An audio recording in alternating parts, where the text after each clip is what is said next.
छंदलोक में आपका स्वागत है। गीतिका भाग 4 में आज हम चर्चा करेंगे नीरज की गीतिका पर। नीरज की गीतिका क्या थी? सबसे पहले हम आपको ये बता दें कि चर्चा करने की आवश्यकता क्या पड़ी।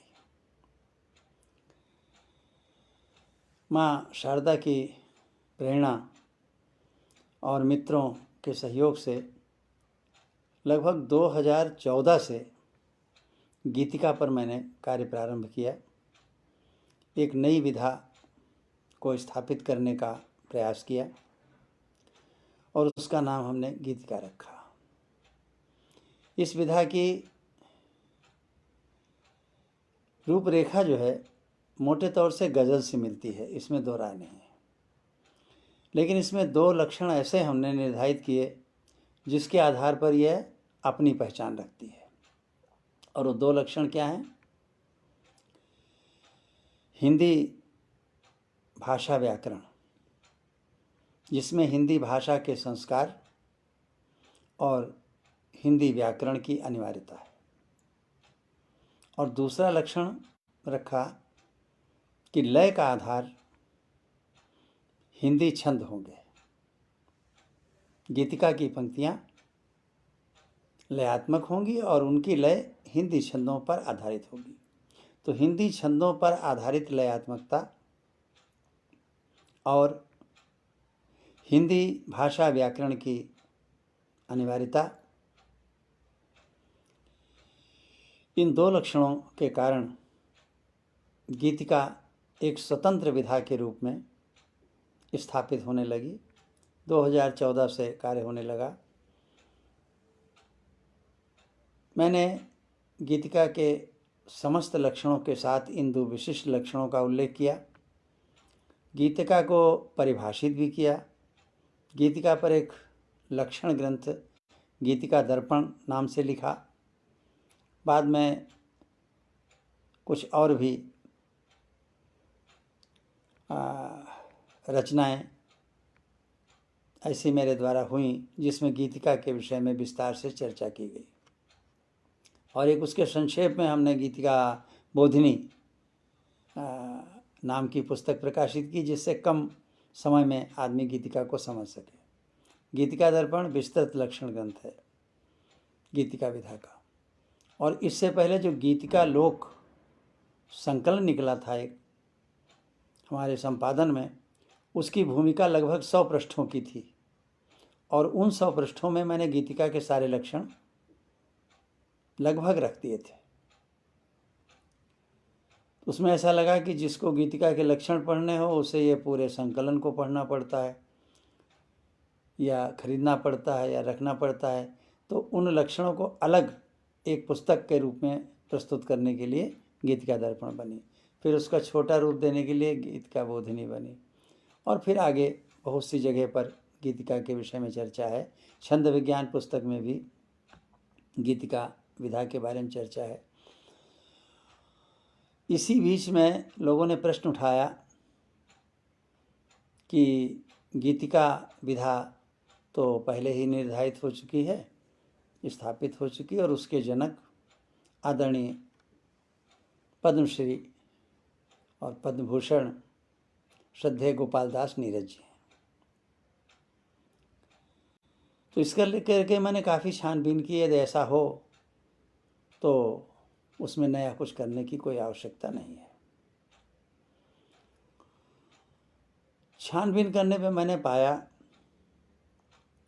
कि नीरज जी ने गज़ल के स्थान पर एक नया शब्द दिया था, गीतिका।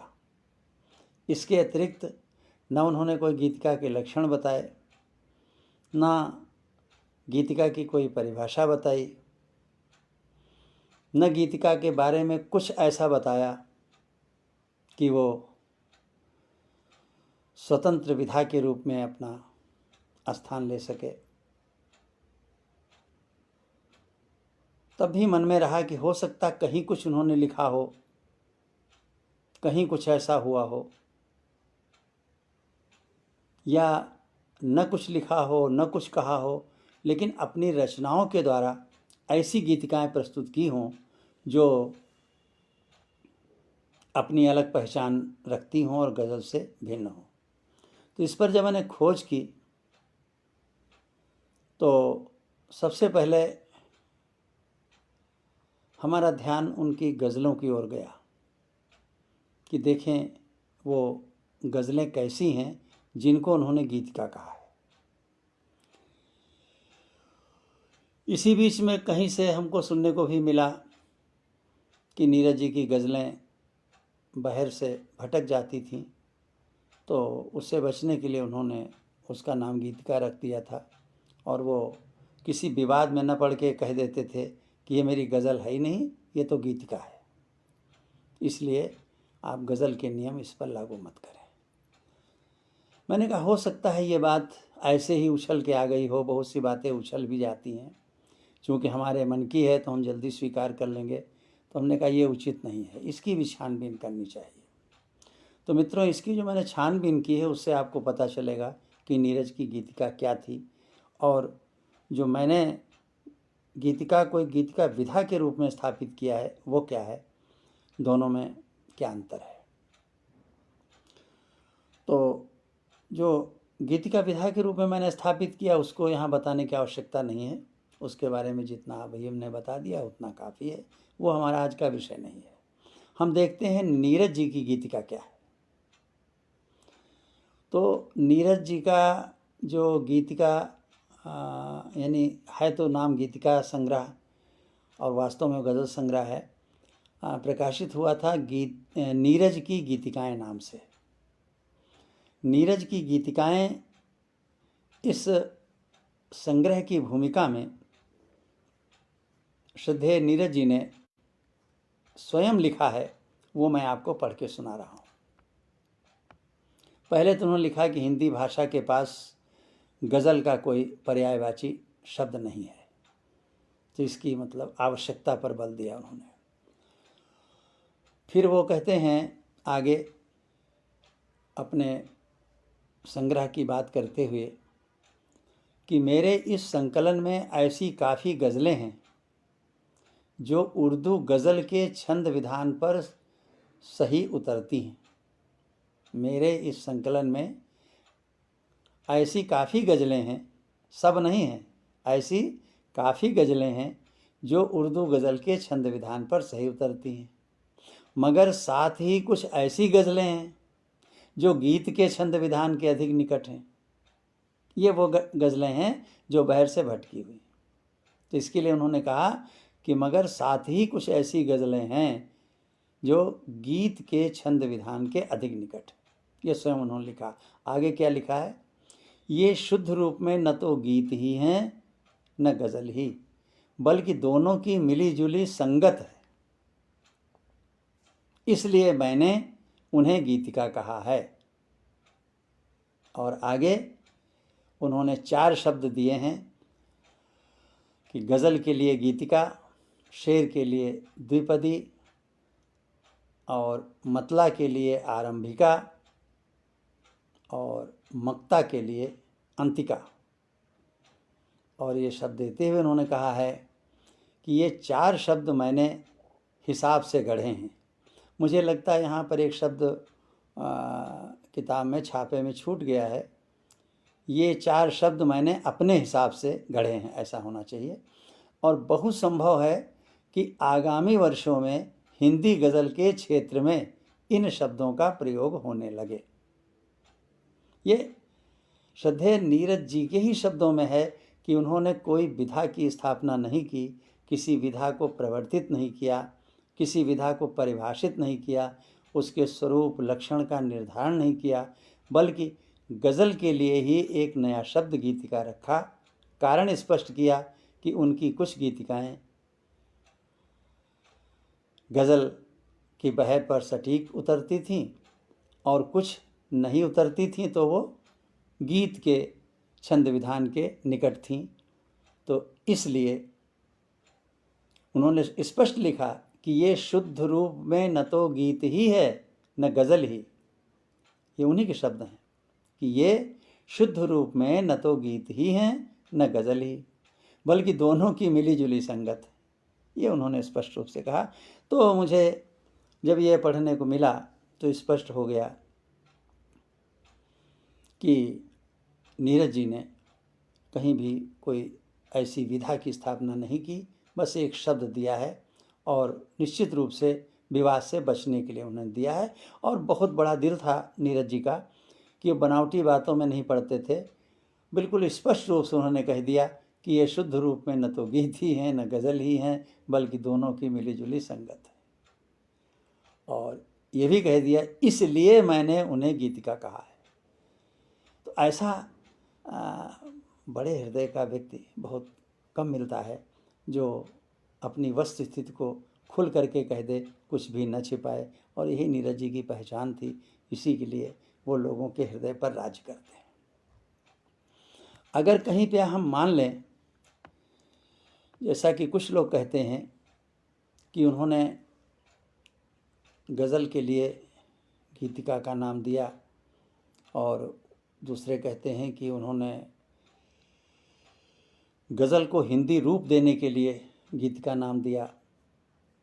हम इस पर भी खोज किए हैं थोड़ी सी, वो आपके सामने रखते हैं। इसी कृति नीरज की गीतिकाएं की पहली गीतिका जो है वो मैं आपको सुना रहा हूँ, समझिएगा।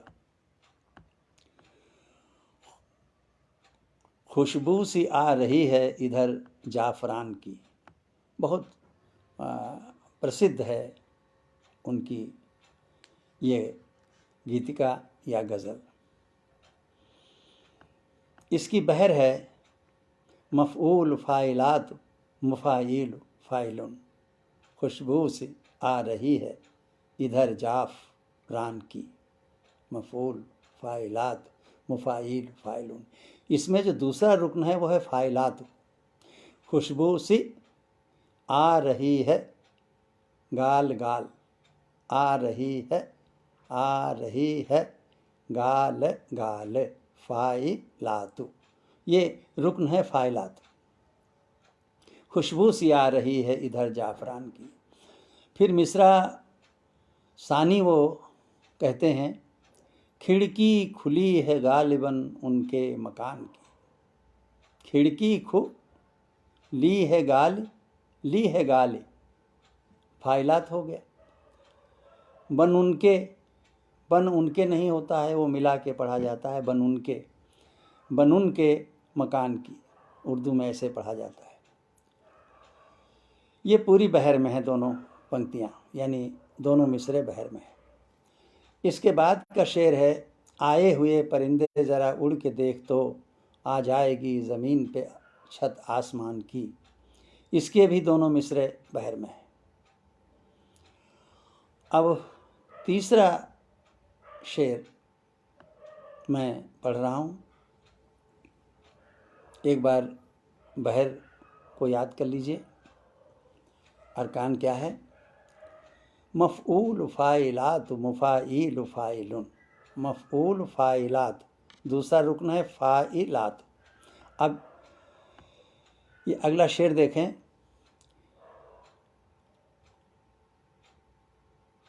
कि बुझ जाए शरे आम ही जैसे कोई चिराग, कुछ यूं है शुरुआत मेरे दास्तान की। बुझ जाए सरे शाम, बुझ जाए सरे शाम। सरे शाम का वज़न है लगा गाल और रुकन होगा मुफ़ाइलु, मुफ़ाइलु, शरे शाम। और पीछे से रुकन क्या चला रहा है? फ़ाइलात, गाल गाल। तो गाल गाल की जगह उन्होंने लगा गाल कर दिया, यानी फ़ाइलात की जगह उन्होंने मुफ़ाइल का प्रयोग कर दिया और कहने में कुछ पता नहीं चला। बुझ जाए सरे शाम ही जैसे कोई चिराग, कुछ यूं है शुरुआत मेरे दास्तान की। इसके दोनों मिसरों की बहर बदल गई है और बहर हो गई है मफ़ऊल मुफ़ाइल मुफ़ाइल फ़ाइलुन। और जबकि प्रारंभ से क्या चली है बहर? मफूल फ़ाइलात मुफ़ाइल फ़ाइल, फ़ाइलात की जगह मुफ़ाइल हो गया। इस तरीके से बहुत सी जगह पर देखने को मिलता है कि वो बहर से भटक गए, और जब जो लोगों ने कहा अब तो मानना पड़ेगा कि किसी ने आपत्ति की होगी कि ऐसा नहीं, तो उन्होंने कहा कि ये गज़ल है ही नहीं, ये तो गीतिका है, और उन्होंने स्पष्ट कह दिया इसलिए मैं इसका नाम अलग से गीतिका देता हूँ। अब अगर हम समझें कि उन्होंने हिंदी के लिए सब किया है, तो इस बात पे ही थोड़ा ध्यान दीजिएगा।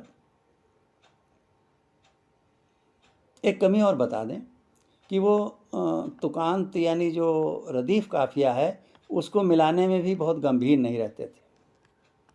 जैसे कि उनकी एक इसी संग्रह की एक गज़ल है या गीतिका है कि दूर दूर तलक एक भी दरख्त न था, तुम्हारे घर का सफ़र पहले इतना सख्त न था। यही पाठ उसमें है इनकी मूल किताब में। बाद में वो ऐसे भी पढ़ने लगे थे, तुम्हारे घर का सफ़र इस कदर तो सख्त न था। लेकिन जो गीतिका नीरज की गीतिकाएं नामक पुस्तक में है वो इसी प्रकार है, तुम्हारे घर का सफ़र पहले इतना सख्त न था। अब देखिए, दरख्त न था, सख्त न था, तो इसमें अख्त न था, अख्त न था, यह अंत में आया है, तो अख्त हो गया काफिया और न था हो गया रदीफ। लेकिन इसी में आगे आया है, हम इतने लीन थे तैयारियों में जाने की, वो सामने थे उन्हें देखने का वक्त न था। अब दरख्त सख्त के साथ वक्त नहीं आ सकता है क्योंकि अक्त हो गया, यानी खे और काफ बराबर मान लिए उन्होंने, इसको गज़ल के जानकार स्वीकार नहीं करेंगे।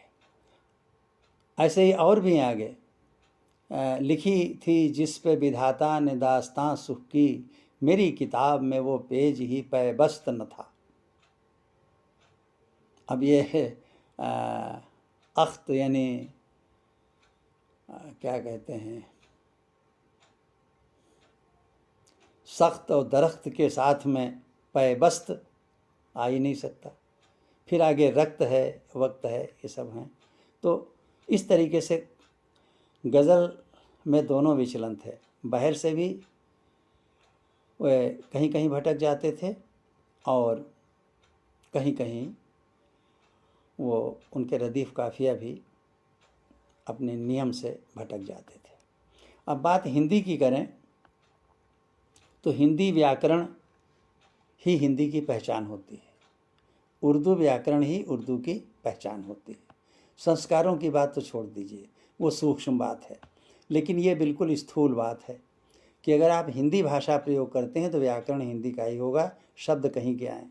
उर्दू का प्रयोग करते हैं तो व्याकरण उर्दू का ही होगा, शब्द किसी भाषा के आएँ। तो हम नीरज जी की गीतिकाओं में देखते हैं, हम उसे तथाकथित ही गीतिकाएं कहेंगे कि वो नीरज जी की गीतिकाएं हैं, लेकिन जो गीतिका विधा आज प्रचलित है, विख्यात है, उसके अनुरूप वो गीतिकाएं तो हैं ही नहीं। लेकिन हम पहले से नहीं कहेंगे, आप खुद देखिए वो हैं या नहीं हैं। अभी जो हमने पढ़ा था, खुशबू सी आ रही है इधर जाफरान की, खिड़की खुली है गालिबन उनके मकान की, इसमें बहर तभी सदेगी जब बन उनके के स्थान पर बनुन के पढ़ा जाए, एक में मिला के, बनुन के। हिंदी की संधियों में ऐसा कोई नियम नहीं है जिससे कि बन और उनके को मिला करके बनुन के हो जाए। इसको उर्दू में ही मिलाया जा सकता है और इसको कहते हैं अलिफ वस्ल। अलिफ वस्ल के लिए हिंदी व्याकरण में कोई स्थान नहीं है। इसलिए हम ये नहीं कह सकते कि उनकी गीतिकाएं हिंदी गज़ल है या हिंदी भाषा के रास्ते पर चलती हैं। और उदाहरण दे रहे हैं आपको,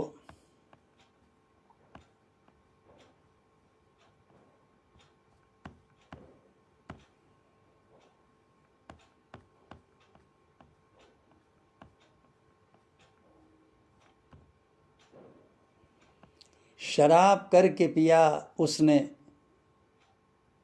जहर जीवन में। यहाँ जहर है जो है उसका 2 एक में उच्चारण है, जहर। उर्दू में हा में हलंत लगेगा और आगे रा होगा, ऐसे बोला जाता है। और हिंदी में इसको जहर बोला जाता है, जहर नहीं, जहर। इसी प्रकार उर्दू में शहर होता है, शहर, 2 एक के वजन में, लेकिन हिंदी में ये शहर बोला जाता है। अब आप देखिए कि नीरज जी ने इसका प्रयोग उर्दू के अनुसार ही किया है। शराब करके पिया उसने जहर जीवन भर, हमारे शहर में नीरज सा कोई मस्त न था। तो यहाँ पर अगर शहर पढ़ेंगे तो बहर भंग हो जाएगी, बहर खारिज हो जाएगी। बहर को अगर सलामत रखेंगे तो ये लफ्ज़ का इस्तेमाल हिंदी के अनुरूप नहीं माना जाएगा। ऐसे बहुत सी जगह पे आप देखेंगे कि उन्होंने अलिफ वस्ल का प्रयोग किया है। एक मुझे इस समय याद नहीं आ रही है, उन्होंने बिरहमन शब्द का प्रयोग किया है। तो हिंदी के रास्ते पर चलने वाली कलम ब्राह्मण को बिरहमन कभी नहीं कह सकती है। उन्होंने न बिरहमन न शेख, कुछ इस तरीके का है, मुझे याद नहीं आ रहा है। उस शेर में ब्राह्मण की जगह बिरहमन का प्रयोग किया है। तो ये सारे प्रयोग ये सिद्ध करते हैं कि उन्होंने गज़ल को एक नाम गीतिका दिया, जिसका कारण भी स्पष्ट हो चुका है। इसके अतिरिक्त उनके गज़ल में न तो कोई हिंदी का आग्रह था और न कोई विशेष अंतर था, सिवा कहीं कहीं पर भटक जाने के। भटकने की बात जब मैं कहता हूँ तो मैं कहीं भी उनके सम्मान के विरुद्ध कुछ नहीं कहता हूँ, लेकिन व्याकरण है, व्याकरण में जो अशुद्ध होता है वो अशुद्ध ही होता है, चाहे कोई कहे चाहे कोई उसको करे। लेकिन नीरज जी के बारे में इतना मैं कह सकता हूँ कि वो लोगों के दिलों पर राज करने वाले कवि थे।